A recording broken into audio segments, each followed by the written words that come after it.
Eh bien salut à toutes et à tous, bienvenue dans une vidéo rebooking. On va rebooker la carte de WrestleMania 26.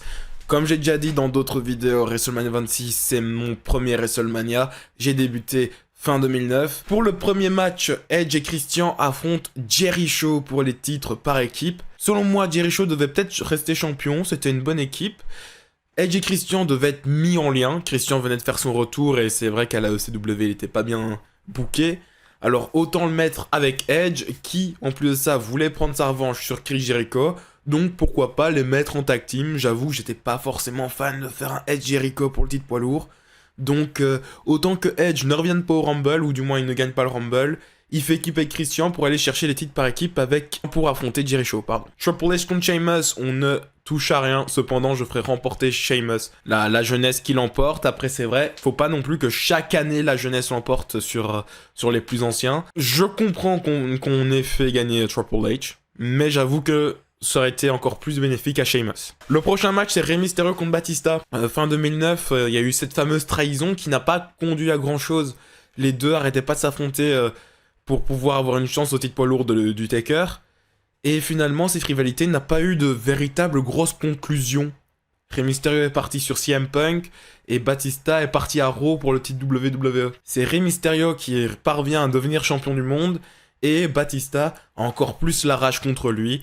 Et voilà, cette trahison nous mène à WrestleMania 26. Qui est le gagnant du match ? Alors, à vous de me dire dans les commentaires, mais je pense qu'un Batista dominant, ça peut être vraiment cool. Alors, Vince McMahon affronte Bret Hart, mais bon, ce match-là, de toute façon, c'était un petit peu le match nul, on va dire, de la carte. Pourquoi pas mettre de la Legacy, tiens. D'ailleurs, moi, je maintiens que la Legacy aurait dû rester en équipe encore un peu plus longtemps. Pour moi, ils avaient un gros potentiel et surtout avoir peut-être une image de Orton champion du monde et la Legacy championne par équipe, on l'a jamais eu et pourtant ce serait vraiment très cool. Donc pourquoi pas les garder encore en équipe encore un petit moment, surtout que je trouve que la séparation s'est faite très rapidement, surtout quand on regarde les séparations des équipes de nos jours, quand on regarde la Bloodline où ça prend 6 mois pour qu'un membre se casse. À l'époque vraiment ça s'est fait en 2 shows quoi. Donc voilà, la Legacy fait équipe avec Vince McMahon. Tandis que Bret Hart est avec sa Legacy. C'est encore plus logique vu que Bret Hart est avec sa Legacy à lui. Vous pourriez dire oui, pourquoi pas retirer ce match-là ? Bon, je pars quand même d'un principe un petit peu réaliste où je me dis Vince McMahon aurait peut-être voulu se foutre dans un match, surtout avec le retour de Bret Hart. Je pense que Vince ne serait pas passé à côté d'un Bret contre Vince. Pour moi, c'est quasiment impossible qu'il n'y ait pas ce match à WrestleMania malheureusement. Par contre, le prochain, on aurait pu l'avoir, j'en suis persuadé.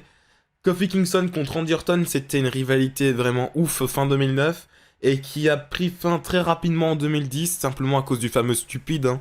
Si jamais vous n'êtes pas au courant, globalement, les deux s'affrontaient à Monday Night Raw au moment où Orton devait placer un petit pun kick sur Kofi Kingston, sauf que Kofi s'est relevé.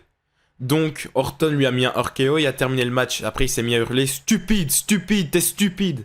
C'est parce qu'en fait, il n'a pas respecté les règles, on va dire, le scénario. Donc Randy a été crié dans les backstage. « Oh, mais Kofi est trop stupide, il n'a pas respecté la fin du match, etc.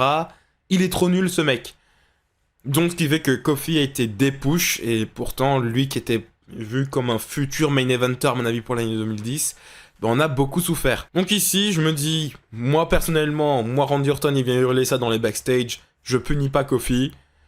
Et je continue la rivalité, un petit Hell in a Cell, Kofi Kingston contre Randy Orton. John Cena remet en titre son jeu remet en titre son jeu, bien sûr. John Cena remet en jeu son titre de la WWE face à CM Punk. Pourquoi pas, hein ? En gros, on échange Batista et Punk. Moi, je me dis, Punk, c'est le moment pour lui de monter un peu plus haut. Le Punk Straight Edge, c'était vraiment hot. Et pourquoi pas ? Tiens, la rivalité Punk-Cena, mais avec un petit peu d'avance. C'est un petit peu en dépit, parce que Batista est occupé ailleurs, Undertaker est occupé ailleurs, etc.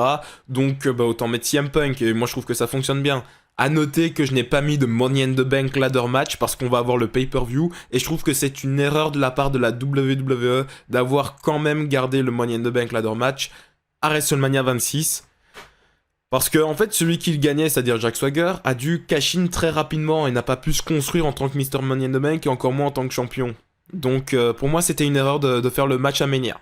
tout en sachant qu'il y aurait le show derrière. Et finalement, le main event, Shawn Michaels contre l'Undertaker. Alors oui, je l'ai dit pendant qui aurait dû remporter chaque Royal Rumble. Donner la victoire à Shawn Michaels au Rumble 2010 pour pouvoir faire un Taker Michaels, petite poids lourd. Et ensuite Michaels, Triple H à WrestleMania 27.